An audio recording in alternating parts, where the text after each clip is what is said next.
Hi, in front of me is HONOR X6a, and today I would like to show you how you can remove Google search bar from home screen. You need to begin by holding your search bar and waiting for remove option to show. When it does, just click on it.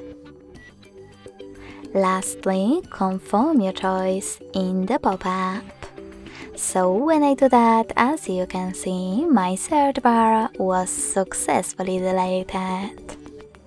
Thanks so much for watching. If you enjoyed this video, don't forget to leave a like, comment and subscribe. Bye!